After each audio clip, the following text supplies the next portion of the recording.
I am a 32-year-old software developer from Portland. Standing at 5'7", I have always been average height. Never thought this would be an issue in relationships. That was until I overheard my fiancée Amanda saying something that shattered my world. We had been together for 3 years, engaged for 6 months, and I thought we were perfect together. Then I heard her tell her friend, "I love John, but before settling down, I want to experience being with a taller guy." The same woman who once called me a creep for something I will explain. Before I tell you what happened next, let me know where you are watching from in the comments, and hit subscribe to join us for more real stories. I met Amanda at my college friend Tyler's birthday party 3 years ago. I had been single for about 8 months after a rough breakup, and was not really looking to meet anyone new.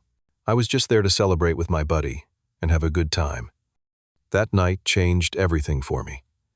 Amanda showed up with a group of her friends fashionably late and instantly commanding attention when she walked in. She had this warm, infectious laugh that I could hear from across the room. Her brown hair fell just past her shoulders, and she moved with this quiet confidence that drew me in immediately.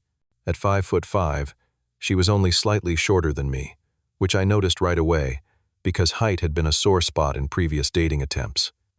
I spent the first hour or so just watching her interact with others, trying to work up the courage to introduce myself. Tyler noticed and practically dragged me over to her group, making introductions before disappearing back into the crowd. That first conversation was awkward, but genuine. We bonded over our shared love of true crime podcasts and our mutual hatred of olives on pizza. Small things, but they felt significant at the time. What surprised me most was how easy it was to talk to her. There was none of the usual self-consciousness I typically felt around attractive women. By the end of the night, we had exchanged numbers and made plans to meet for coffee that weekend. Our first official date lasted 5 hours. We met at this little cafe downtown and ended up walking through the city until sunset, talking about everything from our childhood dreams to our most embarrassing moments. I remember thinking that this felt different from any first date I had ever been on. There was no pretense, no games, just 2 people genuinely enjoying each other's company. 1 month turned into 3, and before I knew it, we were celebrating our 1-year anniversary at this beautiful waterfall about an hour outside the city. It became our special place, somewhere we would go whenever we needed to escape the everyday stress of life. We hiked there at least once a month, rain or shine. Throughout our relationship, my height never seemed to be an issue. Amanda was always affectionate in public, never made comments about wishing I was taller, and seemed completely content with our physical dynamic. If anything, I was the one who occasionally felt self-conscious when we would pass a couple where the guy towered over his partner. But Amanda would squeeze my hand or give me a kiss, and those insecurities would melt away. When I decided to propose, there was never any question about where it would happen. I spent weeks planning the perfect waterfall proposal. I coordinated with the park rangers to make sure we would have privacy. I arranged for her best friend to help me set up a picnic with candles and flowers while we were hiking to the spot. I even practiced my speech every night for a week, terrified I would forget what I wanted to say in the moment. The day was perfect. Clear blue skies, just cool enough to make the hike comfortable. When we reached the waterfall and she saw the setup, she immediately started crying. I dropped to one knee, pulled out the ring we had casually looked at months before, and asked her to spend the rest of her life with me. Her yes was immediate and enthusiastic. I had never felt more loved or more secure in our relationship than in that moment. The 6 months following our engagement were a whirlwind of wedding planning, family celebrations, and discussions about our future together. We found a venue for the following spring, started looking at houses in the suburbs, and even talked about our timeline for having kids. Everything was falling perfectly into place. Looking back now, I can see there were subtle signs I missed, comments that seemed innocent at the time, but carried deeper meaning. Like when we were watching a movie with a particularly tall actor, and Amanda mentioned how women must feel so protected with a man that size. Or when she would linger on social media posts about height difference couples, showing me pictures with captions about feeling small and feminine next to a tall partner. I dismissed these moments as casual observations rather than expressions of dissatisfaction.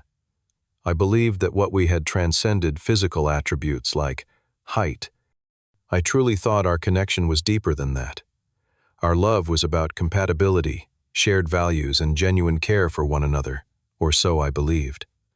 Our friends often commented on what a perfect couple we were. Her parents had welcomed me into their family with open arms. My family adored her. We rarely fought, and when we did, we resolved conflicts with maturity and respect. We had built a foundation that I thought was unshakable. I was wrong. It was a Saturday night in July when everything changed. Amanda's friend Stephanie was hosting a summer barbecue at her new house, and practically everyone in our social circle was there. The evening had started off great with good food, plenty of drinks, and the kind of easy conversation that comes from being around people you are comfortable with. Around 9 o'clock, I was chatting with some of the guys about an upcoming football game when I realized I had not seen Amanda for a while. I excused myself and went looking for her, grabbing another beer from the cooler on my way through the house. As I approached the kitchen, I could hear female voices engaged in animated conversation. I recognized Amanda's laugh immediately. I was about to push the door open when I heard my name mentioned. Instinctively, I paused, standing just outside where I could hear but not be seen. I know eavesdropping is wrong, but something in the tone made me hesitate. I love John. Amanda was saying he is everything I want in a partner. He is kind, stable, and treats me like a queen. There was a pause, and then Stephanie responded. But I could practically hear Amanda's sigh through the door. But sometimes I wonder what it would be like with someone taller. Before getting married, maybe I should experience that just once, to be sure. The words hit me like a physical blow. I felt my stomach drop and my chest tighten. I must have misheard, I thought. This could not be my Amanda talking. Another voice, which I recognized as belonging to their friend Jessica, chimed in. You are not married yet. It is not cheating if it happens now. Better to get it out of your system before the wedding. I keep thinking about Jake from accounting, Amanda continued. He must be at least 6'3", and I catch him looking at me sometimes. I think he would be interested if I gave him the signal. Has John ever suspected anything? Stephanie asked. No way, Amanda replied. He is completely oblivious. Besides, it is not like I have done anything yet. I am just thinking about it. You used to call him the creepy short guy when you first met. Jessica reminded her with a laugh. Now you are marrying him. Life is funny that way. I felt physically ill. The creepy short guy. Was that how she had seen me before we started dating?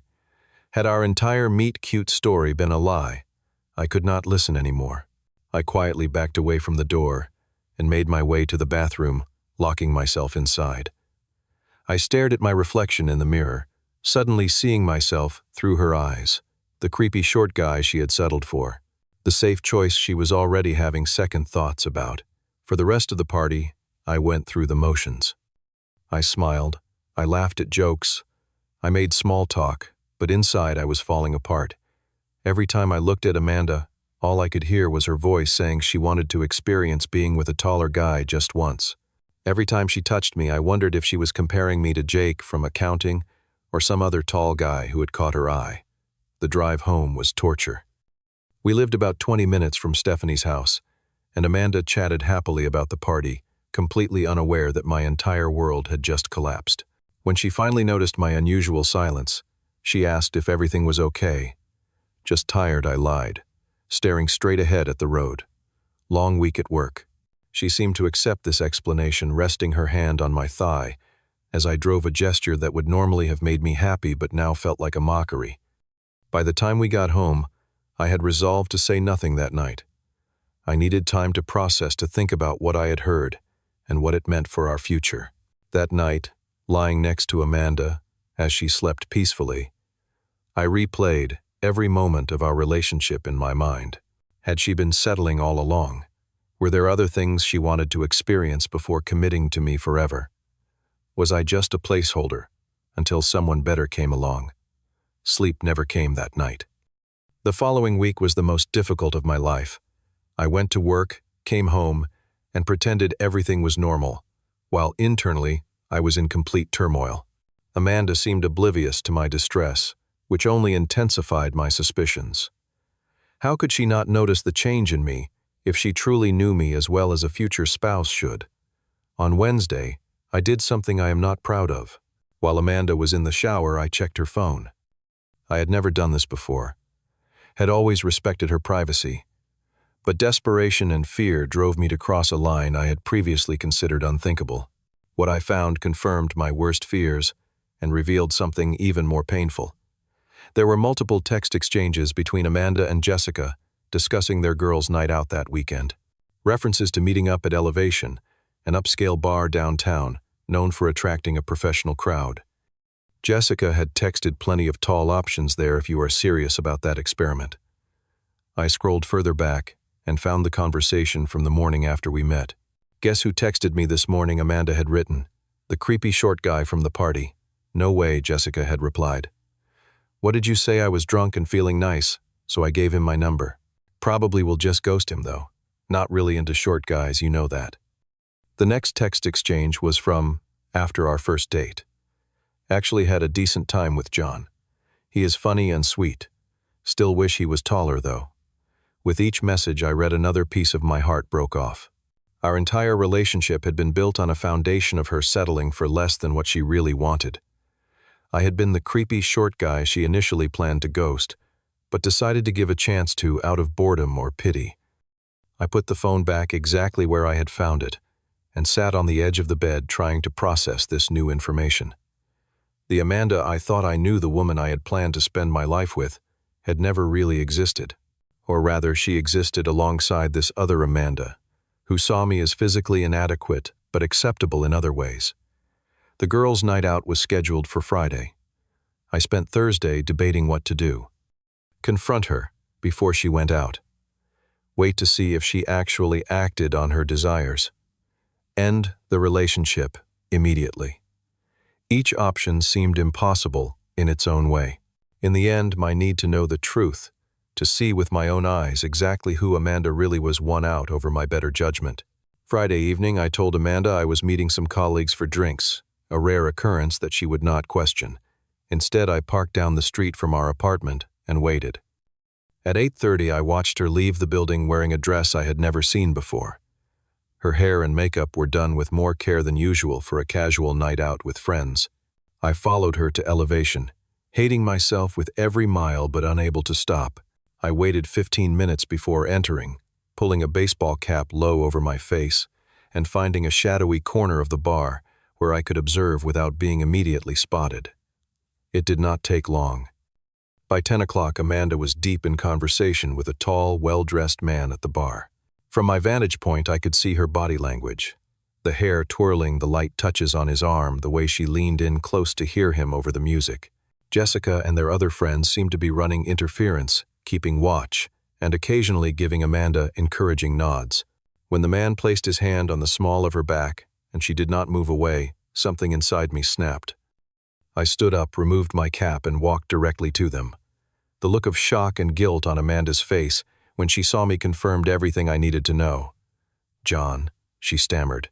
"What are you doing here? I thought you were out with work friends." "Funny," I replied, my voice surprisingly steady despite the hurricane of emotions inside me. "I thought you were just having a girls' night." The tall guy looked between us, confusion evident on his face. "Is there a problem here?" "No problem," I said. "Just a fiancée testing out her options before settling for the creepy short guy." Amanda's face drained of color. "John, please. This is not what it looks like, isn't it?" I asked.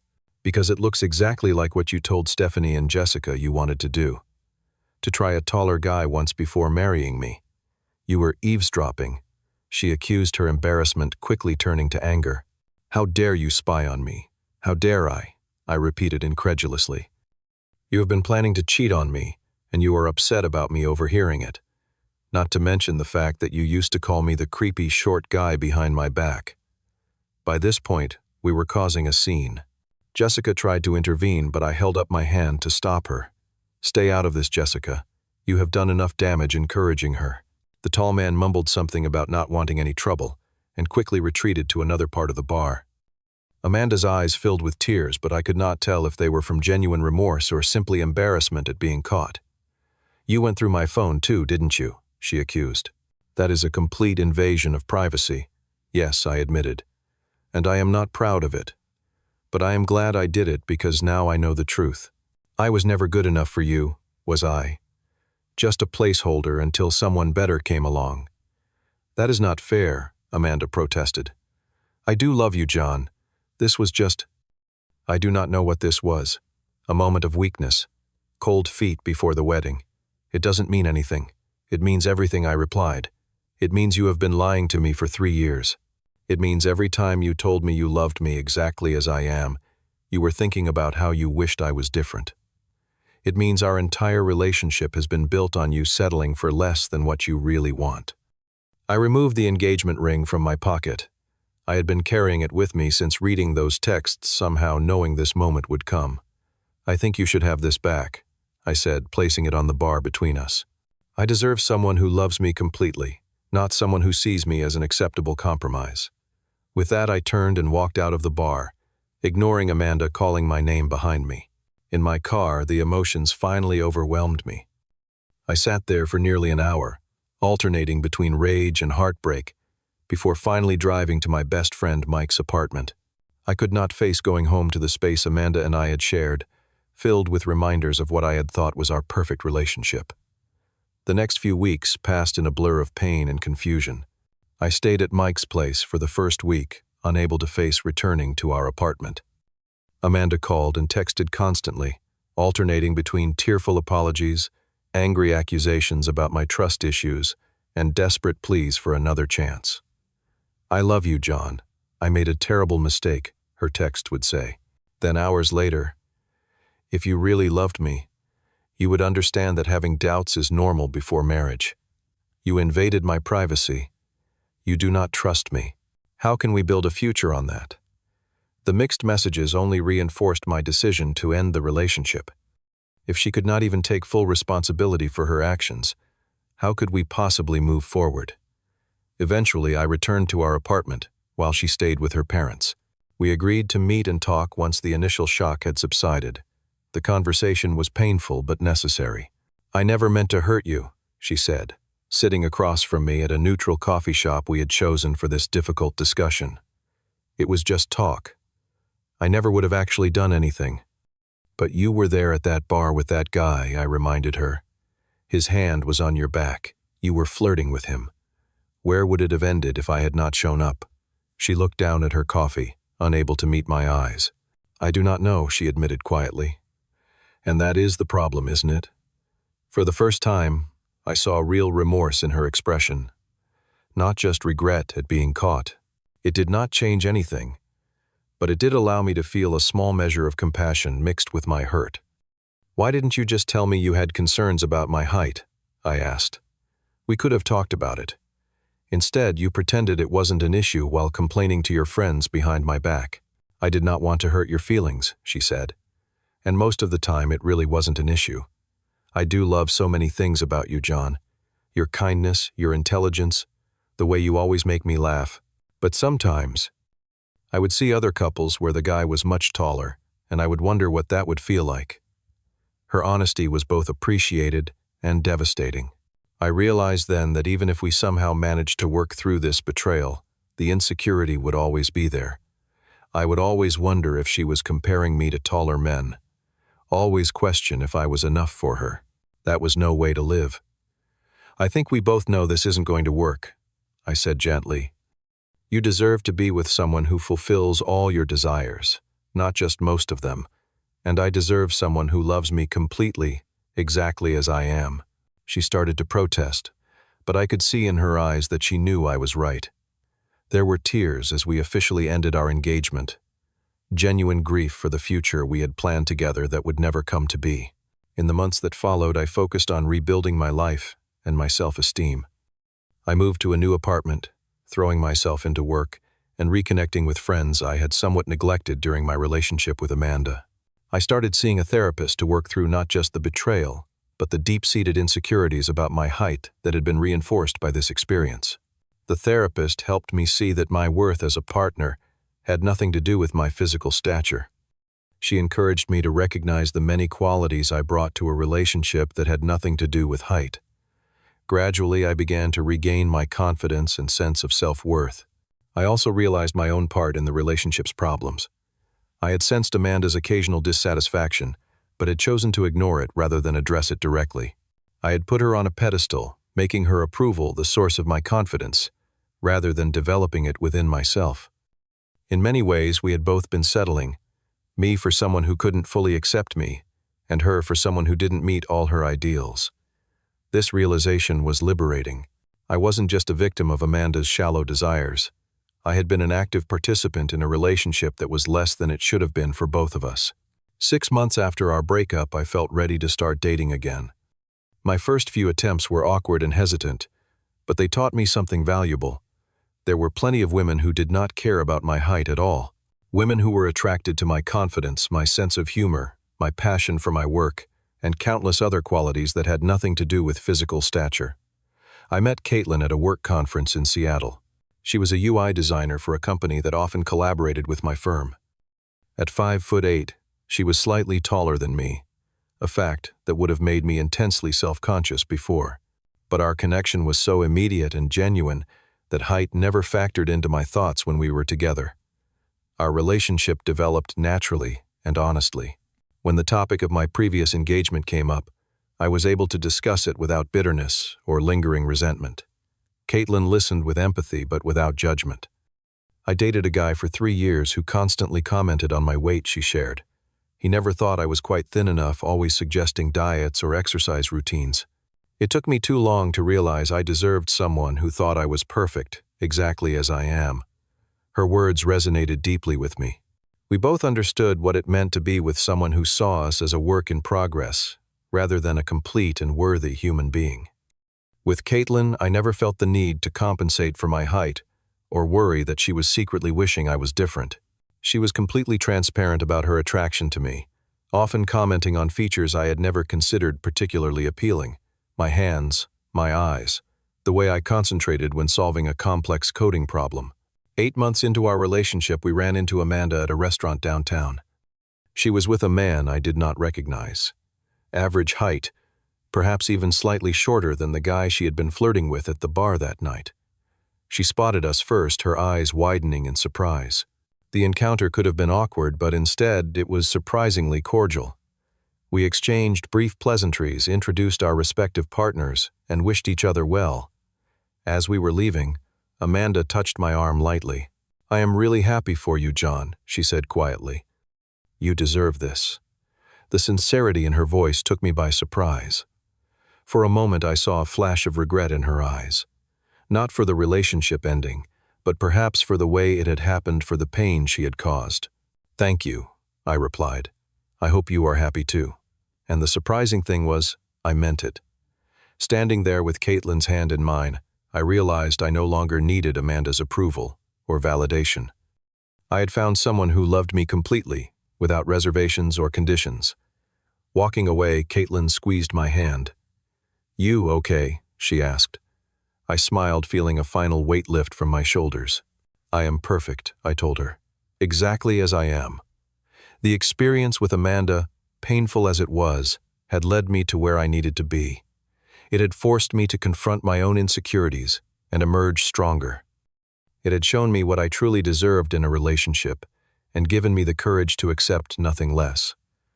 1 year after meeting Kaitlyn, I proposed at sunrise on a mountain hike we had taken together multiple times.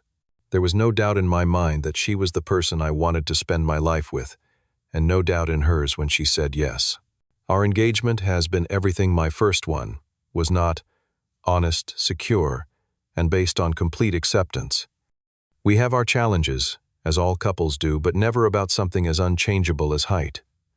True love, I have learned, does not measure your worth in inches, but in the depth of acceptance and respect. Sometimes we have to lose what we think we want to find what we truly need. For me, that meant losing a relationship based on compromise to find one based on unconditional love. If you have ever felt inadequate because of something you cannot change about yourself, remember that the right person will love you, not in spite of who you are, but because of it. You deserve nothing less than complete acceptance and genuine love. Have you ever had an experience where a painful rejection ultimately led you to something better? Share your story in the comments below. If this resonated with you, please like and subscribe to hear more real stories about overcoming life's challenges. Thank you for listening, and remember you are worthy of love exactly as you are.